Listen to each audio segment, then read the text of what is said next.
Our session will be on hypothesis testing, which will be used to make decisions about population parameters on a sample. So the key terms we're going to make use of are understanding what the null hypothesis is and the tentative hypothesis, which is denoted by HA or H1. So the null hypothesis, usually we use it as a status quo to assuming that there is no relationship. And the tentative hypothesis suggests that there is a significant relationship. So the steps that are involved here, number one, you need to state the hypothesis. Number two, you need to choose a significance level. Number three, you need to select the test statistic. Then you need to compare the statistic with the critical value or the p-value. Then you make your decision whether to reject HO or to accept. So whenever we're talking about hypothesis testing, basically, we want to understand whether there is a difference between the means or not. So we're going to use the Z-score.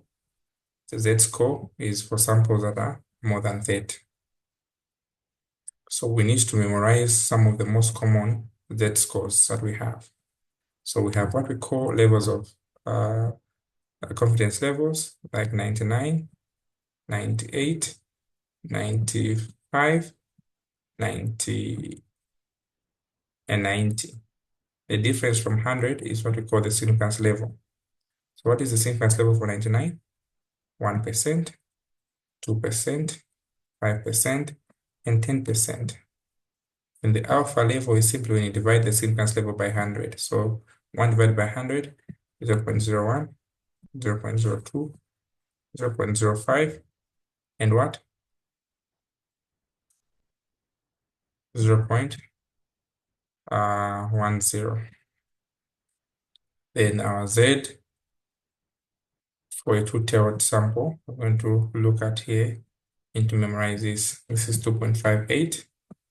This is 2.33. This is 1.96 and 1.64. So if this is when we are dealing with what? A two-tailed test.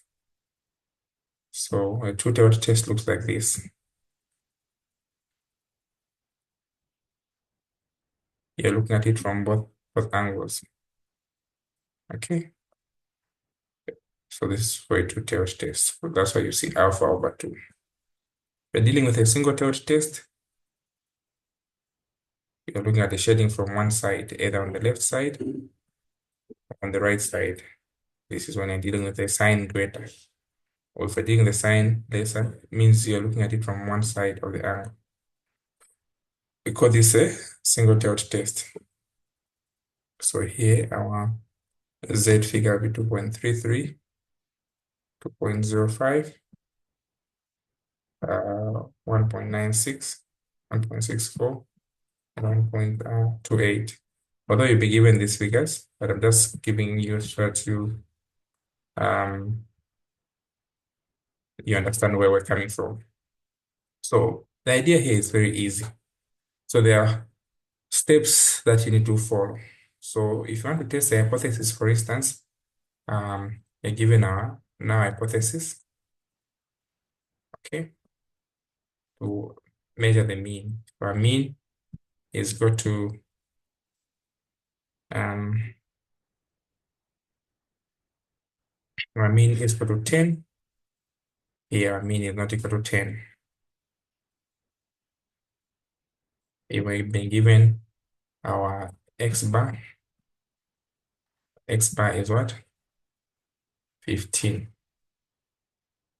Our sample size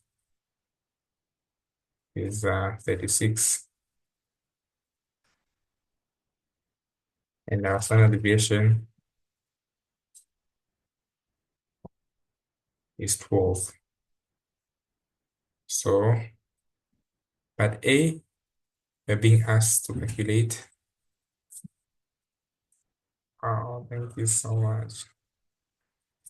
Our A, we're being asked to test at level of significance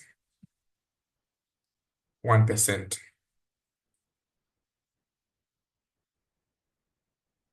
So we want to test at 1%. This already you're able to tell that this is a two-tailed test because the sign that we have is greater, is equal to, or not equal to. So now, step one, we need to state the hypothesis. Our hypothesis simply states that what?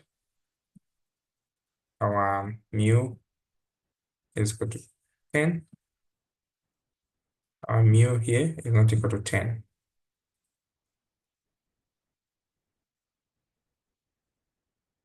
Step two, we need to state our level of significance.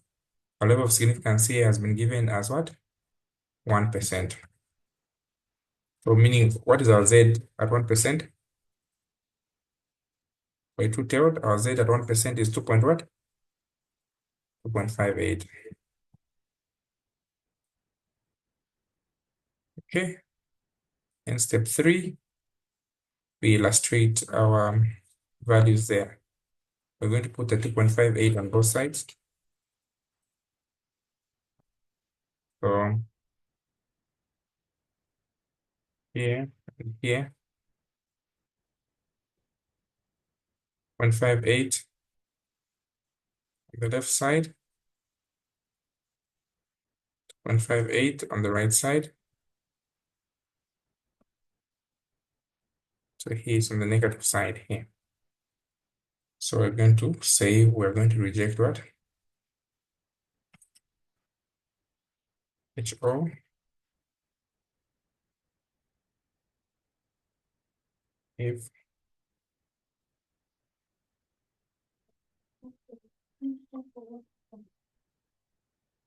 If our Z calculated is greater than 2.58, or if our Z calculated is less than 2.58. So this means that any answer in this region will reject HO. Any answer inside here, this is called the accept region, and this is called the rejection region. So we need to calculate the Z. Our Z value is given by X bar minus mean standard deviation over square root of n. So what was our Z? What is our X bar? Our X bar is what? 15 minus our actual mean, which is 10. The standard deviation was what? 12 divided by the sample size of 36. So root of 36 is 6. 6 into 12 is 2. So 15 over 2. 15 minus 10 is what? 5. So 5 divided by 2. We're going to have 2.5. So 2.5 is in the accept region here. So we're going to say we are going to accept HO because our Z calculated is within. So our last step is going to say since our Z calculated of 2.5 is less than 2.58. So what we do, accept HO.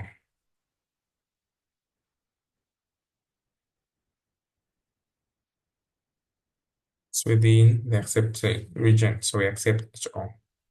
It's inside here. All right. So hypothesis testing in practical terms is all about testing the differences. The difference between these two.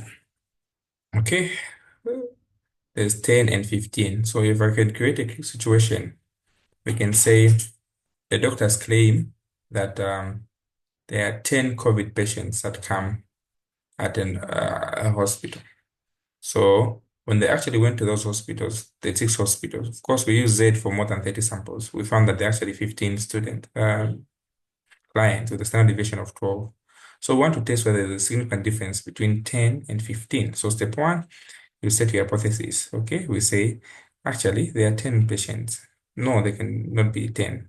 In the statistical level of significance, which is what? 1%, is equivalent when you go to this table. Since it's a two-tailed test, the signs are telling us it's two-tailed test. So we're putting 1% is what? 2.58. If there was a sign like greater or less sign, would have put 2.33, but we're using 2.58 because of the signs here. It's a two-tailed test. Then now we illustrate, we say reject HO if our Z calculated is more than 2.58 or less than 2.58. Then we calculate our Z calculated, which is 5 over 2, which is 2.5. So you locate where the 2.5 is here. So in this case, we can conclude that we accept our HO because it's within this. The same question, suppose here there was a sign written greater. Everything else will be the same, except that here we're going to change. We're going to say, if that was greater here, we would have put 2.33 because 2.33 for a one-tailed test and 1% is 2.33. Then when you go here, our 2.33 would be here. The 2.5 would be outside the 2.33. The statement would change here that we reject HO. All right. So that is how we use hypothesis testing in that context. So now I want us to look at an exam question so that we understand what I'm talking about, because I've talked about quite a lot. Okay, so we'll go here to last year's paper where we want to test the significance of these tests. So let's look at question part E, it's going about 4 marks. So we need to identify. Now, I must admit to you that the terminologies that you need to understand here are important. So for instance, if we're going to say it is assumed that a baby is 5 kgs, after surveying 30 babies found that they are actually weighing 2.5 kgs. So the 5 kgs is a mu because it's an assumption. The 2.5 is X bar because you actually calculated it. So we need to identify information from the statement. So the researcher is testing the claim that an average adult consumes 1.7 cups of coffee per day. So this is an assumption. It's not yet calculated. It's a mu. Assume the population has a standard deviation of 0.5 cups. So this is our standard deviation per day. A sample of how many? 30. So 30 is our N. Averaged 1.85. So this was calculated from the 30. So it is not mu, it is X bar. Test the claim at 5%. Comparing the Z score. So even if we are not given this, he's confiding you. We know from our song that 5% is equal to what? 1.96. All right, let's go through our song again. We have 99, which is equivalent to 1%, which is 0.01. What was the Z? 2.58. Okay, then followed by 98. What was the significance for 98? 2% or 0.02. What was our Z? 2.33. Then followed by 95%. What is the significance level? 5% or 0.05. What was the Z? 1.96. And finally, if we are dealing with 90%, the significance level is 10% or 0.10. What was the Z? 1.4. 1.64. So this 5% here is what is helping us identify that our Z is 1.96. So what is step 1 in hypothesis testing? State the hypothesis. So what is our hypothesis? Mu is equal to what? M is equal to 10. Mu is equal to 1.7. And our tentative hypothesis, mu is not equal to what? 1.7, right? So we only use this mu to be in there. Step 2, state the level of significance. What is our level of significance? 5%. So meaning our Z is what? 1.96. Then we can illustrate this. 1.96 will be what? 1.96.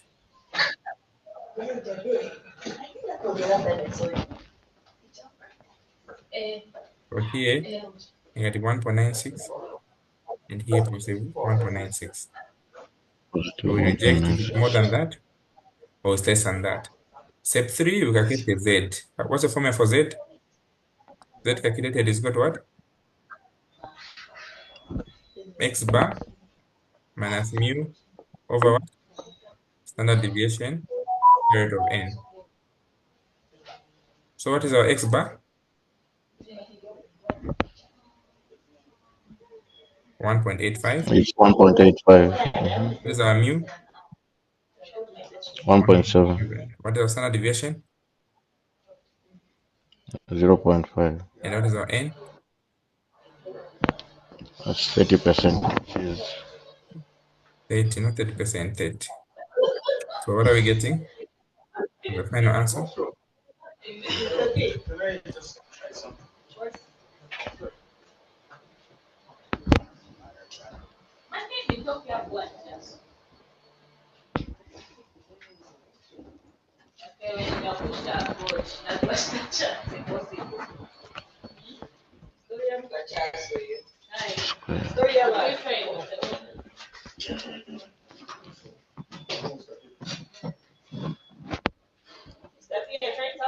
What are we getting?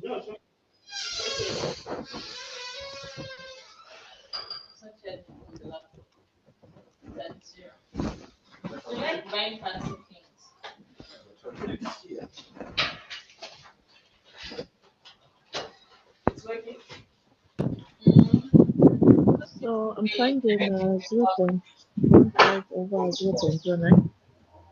What's the final answer?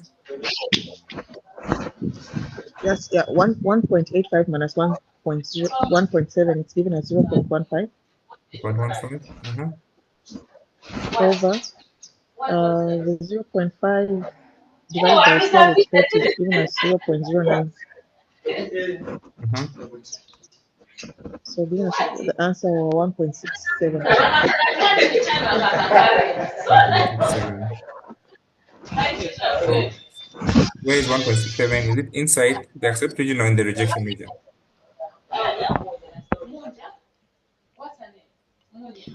Somewhere inside. Inside. Yeah. So So what is our conclusion? we accept. Yes. Since our Z calculated is less than what? Our Z calculated of 1.67 1.6. is less than 1.69. So we accept HO. By accepting HO, what does it mean? There is no significant difference. Okay? Or at master's level, we say we fail to reject HO. We accept HO, meaning what? There's no statistical difference between the means. Is that clear?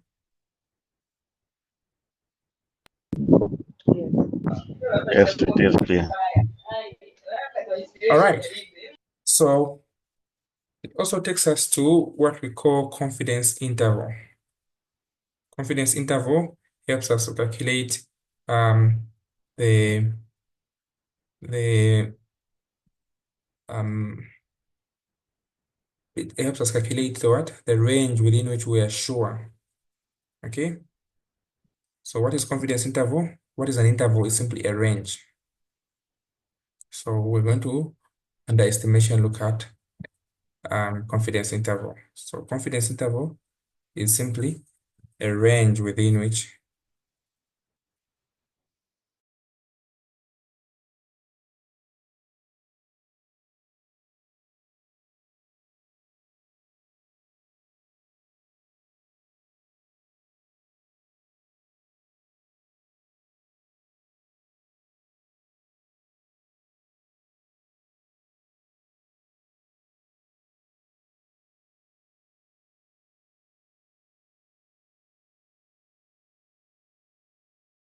okay, so now the confidence interval is simply the range of values derived from a sample statistic. Okay, so it is given by that. So for instance, if you're given your mean, for instance, is what? Is 10, your n is 36, your standard deviation is 12, and your alpha is 0.05. So What is our Z at 0.05?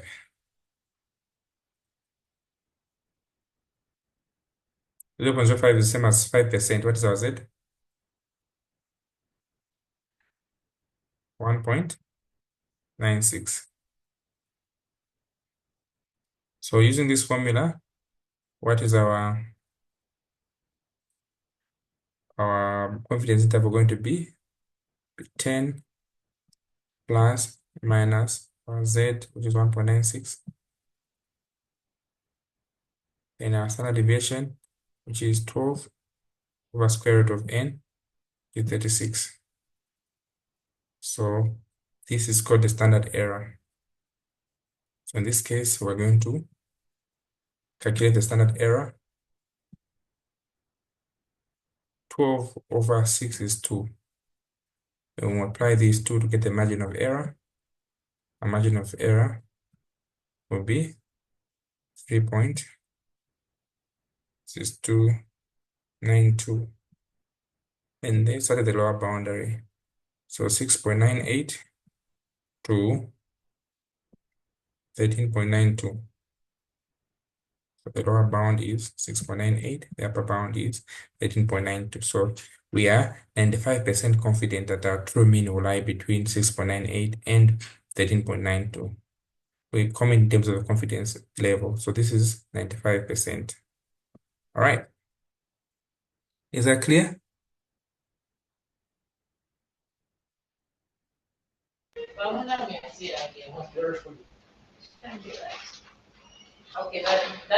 All together? Yes, clear. So the answer is the addition and the subtraction, right? Yes. Okay. So let me go to the exam question now. So here's a question here to find the confidence interval. So the following problems refer to a sample of 15 cars of the same model. Assume the mileage is normally distributed with standard deviation of 15.2 and the Z values corresponding, okay, to, so at 90% is 1.64. Even if they never showed us, we know our song, right? So now part A, identify the bound for 90% for the mean, given the sample mean was what? Was 26.7. So part 1, we're asked 2 marks to calculate the confidence interval. So what is the 90% confidence interval for part 1? Okay. Our mean x bar plus minus z standard deviation over square root of n. So what is our mean? Part A, 26 point what? 0.7. Plus minus, what is our z at 90%? 1.64. And what is our standard deviation? From the original question, 5.2 over our n is 15 cars, so square root of n, which is 15. Then you calculate your confidence interval. Okay, for the second one, identify the bound for a 90% confidence interval, the mean given that the sample mean is what? 22.8. So 90% confidence interval, it's the same thing. What you're changing is what? The mean. 22.8 plus or minus 1.64. Standard deviation 5.2 over square root of 15. Then you calculate your confidence interval. There, 2 marks again. All right. Are we following?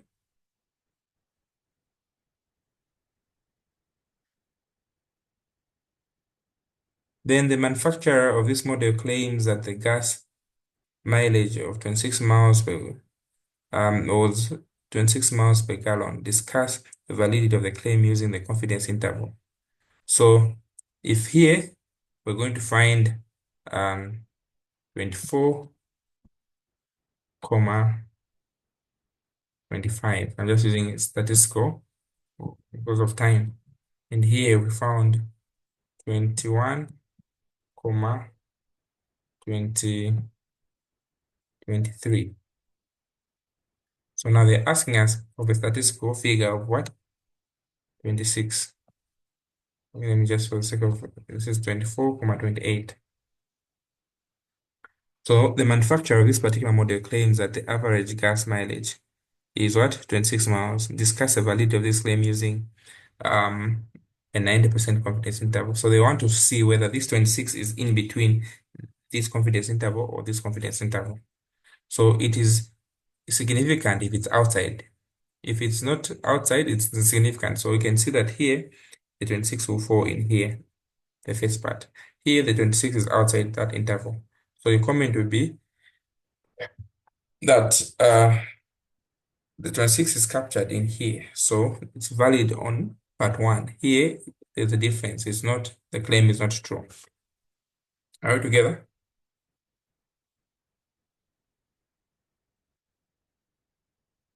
So calculating,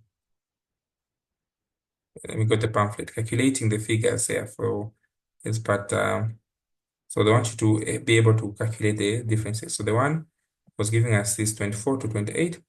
The other one was giving us 20 to 25. So the 26 isn't there. So the validation of the 26 miles is not true because 26 miles falls outside the confidence interval of 20 to that. Okay? It's only valid within the first one here. It's valid in here. So it's only valid here because 26 falls within this range. Is that clear?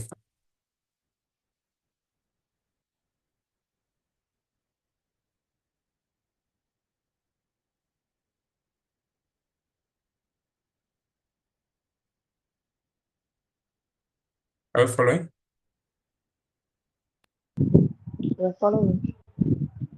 Okay, so this is how we calculate this. So under sampling, you also need to know some key terms. What is sampling error? What is the sample statistics? Okay, what is a sample parameter? What the different types of sampling? What do you know? Different types of sampling. Um, what is type 1 and type 2 error? So these are key terms that you need to know. So the questions will be combined with both theoretical and calculations. So I need you to also balance up on that. Just to sum up, what is a sampling error? The sampling error by definition is what? The difference between the sample statistic and actual population parameter. And it usually comes about because of a sample, which is a subset of a population. For instance, if you have a population of 50, okay, and you instead of 50, you okay, if your population mean is 50, then after you sampled, you got 48. So sampling error is the difference between the two. All right. So if you have 100 cars, they are supposed to weigh 10 tons, but instead you pick out of the 100, you only pick maybe 60 cars, then they will give you an average of uh, 8 tons. So the difference between the actual figure getting from everything and from the sample, that's what we call sample error. Then we go to sample statistic. This is a numerical value calculated from the sample, which is used to estimate the parameter. Okay, so like the mean, X bar, the mu, population mean, this is a numerical value that you calculate. Okay, you actually calculate. Okay, what other terms do we need to know? Okay, sampling parameter. Okay, or population parameter. What is a population parameter? Population parameter. What is it? So when discussing population parameter, it is simply a numerical value that describes the characteristics of a population, like mu, so the mean, p, so the population standard deviation. Then the types of sampling that we have what I call probabilistic and non-probabilistic methods. So under probabilistic, We have simple random sampling. Every member has an equal chance of being selected. We have systematic sampling, where we pick the nth term, the 10th term, okay? The 9th term, every second person I see. You also have stratified sampling, where you're going to divide the population into what are called subgroups, strata. Then you randomize the sample. And you have cluster sampling, it's under non-probability sampling, where you divide the population into clusters by location, or the entire clusters are randomly selected. For instance, so Northern Province, Southern Province, or the heads of department. So that's the entire cluster. We also have convenience sampling. We're going to select samples based on the easy access. You're going to select maybe because I want to go to shopping mall, etc. Purposive sampling, where you're going to pick what? Researchers based on purpose. Maybe you want to pick people who have what? COVID-19. You are purposively selecting them because of the what? Of purpose for which the study is intended. Then we also have terms like uh, types of errors, or what we call type 1 and type 2 error. So what is type 1 error and what is type 2 error?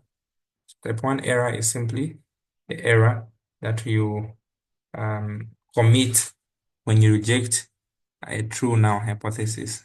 Okay, when you're having a false positive. And type 2 error is an error that you get when you fail to reject a false null hypothesis. So when you get a false negative. So type 1 error is like saying a drug works when it doesn't work. Type 2 error is saying a drug doesn't work when it actually works. So some of the other key terms you need to know is that the population is an entire group of individuals. A sample is a subset of the population.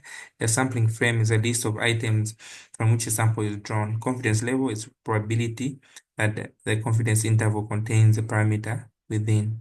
The p-value is the probability of observing the observed results, assuming the null hypothesis is true. Margin of error is a range with which the population parameter is expected to fall.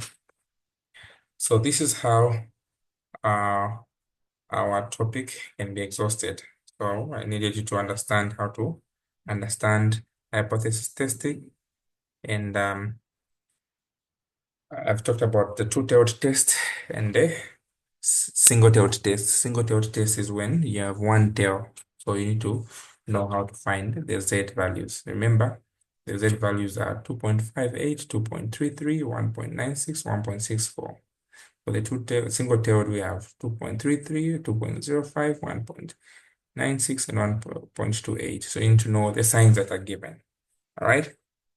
Is that clear? So we've answered the entire question here. 20 marks.